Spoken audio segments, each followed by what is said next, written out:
An astonishing discovery has been made. A letter from the Roman Aurelius Linus has surfaced, providing a detailed description of Jesus Christ. Aurelius, who saw Jesus with his own eyes and knew him closely, wrote several letters to Caesar in Rome, recounting everything he witnessed. Today, we are going to explore every aspect of this description, and by the end of this video, your perception of Jesus might completely change. In many parts of the world, paintings and artwork depict Jesus as a man with fair skin, blue eyes, and long hair. But did Jesus really look like that? What did he actually look like? This is a question we often ask ourselves. Let's discover the answer. If you believe in God and are watching this video, take a moment to subscribe to the channel. What we generally know about Jesus' physical appearance comes from movies, images, and accounts passed down over 2,000 years. Based on the Bible and more recent scientific studies, we can have a better idea of what he might have looked like. The discovery of Aurelius Linus's letter caught the attention of the entire world because it provides a detailed account of Jesus' appearance, being an eyewitness who saw him personally and frequently wrote to Caesar in Rome. Therefore, it's important to analyze how this man described Jesus. For many centuries, especially in the West, the most common image of Jesus Christ is that of a man with fair skin, long wavy hair, usually light brown or blonde, a beard, and often blue eyes. However, the Bible does not provide a physical description of Jesus, and all evidence suggests that his appearance was likely very different from these artistic representations. Church leaders of the 2nd century, like Justin Martyr and Origen, referred to the book of Isaiah 53 to indicate that Jesus' appearance was not remarkable. He had no beauty or majesty to attract us to him, nothing in his appearance that we should desire him. Additionally, Origen and others mention that Jesus had a more common appearance, far from the idealized images seen in art. Psalm 45 describes Jesus as the most beautiful of men, suggesting that each person may have perceived Jesus uniquely according to their spiritual experience. St. Augustine also commented on this, arguing that although the imagined representations of Jesus are infinitely varied, he had only one true appearance. According to St. Augustine, how we imagine Jesus does not influence our salvation. What really matters is recognizing him as a human being.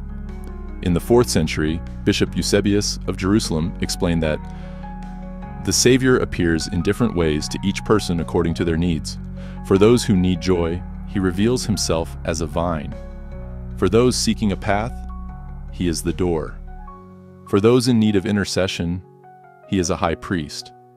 And for sinners, he is a sacrificial lamb. Jesus adapts to everyone while maintaining his unchanging essence and dignity as the Son of God, like a caring doctor and teacher who adjusts to our limitations. It's interesting to note that the earliest representations of Jesus depict him as youthful and idealized. However, after Roman Emperor Constantine legitimized Christianity in the 4th century, the images of Christ began to change significantly, with the bearded Christ figure becoming predominant. This shift may be linked to the newfound security to display important relics, such as the Mandilion. Many scholars believe that this relic is what we know today as the Shroud of Turin and the Veil of Veronica, which are considered to have miraculous images of Christ created without human intervention.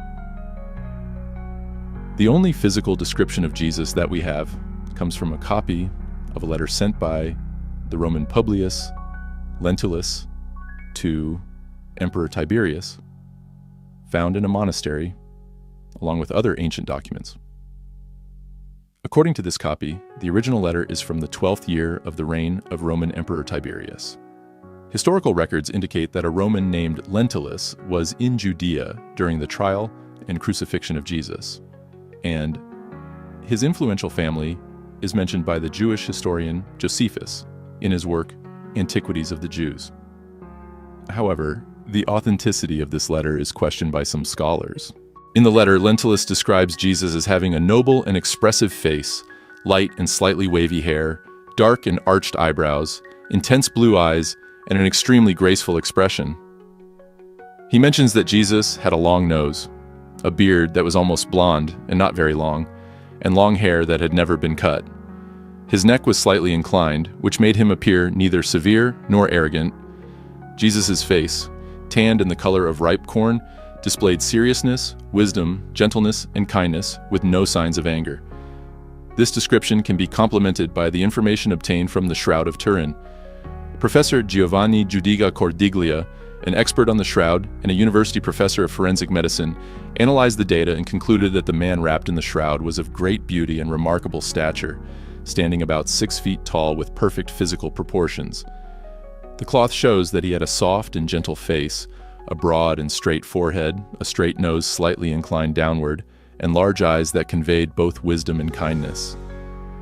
This surprising discovery, if authentic, could provide a new perspective on how we visualize Jesus Christ and deepen our understanding of the man who lived over 2,000 years ago. Jesus' slightly prominent cheeks, according to anthropometric analyses, suggest that Christ had a physical condition far superior to that of the average man.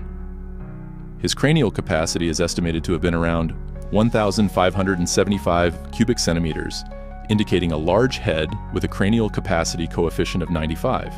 This suggests that the weight of his brain was approximately 1.5 kilograms, well above average, characteristic of someone with extraordinary genius. In 1940, the artist Warner Salmon created the painting Head of Christ, which became extremely popular, reproduced in hundreds of millions of items such as prints, plaques, bookmarks, greeting cards, and even products like clocks and coffee mugs. Stephen Prothero, author of the book American Jesus, comments that the popularity of this image transformed Jesus from a familiar figure into a national icon in the United States, recognizable by people of all races and religions. According to Prothero, this representation of Jesus has become the most common in the world, surpassing even Leonardo da Vinci's The Last Supper. Head of Christ is an object of personal devotion and also academic study. In the 1990s, a study funded by the Lilly Endowment investigated the impact of Solomon's art on religion in America. Art historian David Morgan coordinated the project, which resulted in the publication of a collection of essays and conference papers under the title Icons of American Protestantism. The Art of Warner Salmon. During the project, Morgan collected over 500 personal responses about Salmon's work. The majority of respondents expressed that the image appealed to them because it looked exactly like they imagined Jesus, considering it the most accurate representation of what he might have looked like. An interesting perspective given that no one in the 1990s could have witnessed Jesus' actual appearance in the first century.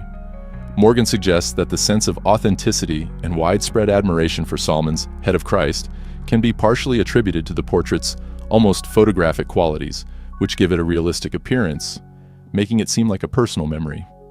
He notes that the softly blurred contours and subtle lighting resemble studio photographs of family members and loved ones that many people carry with them.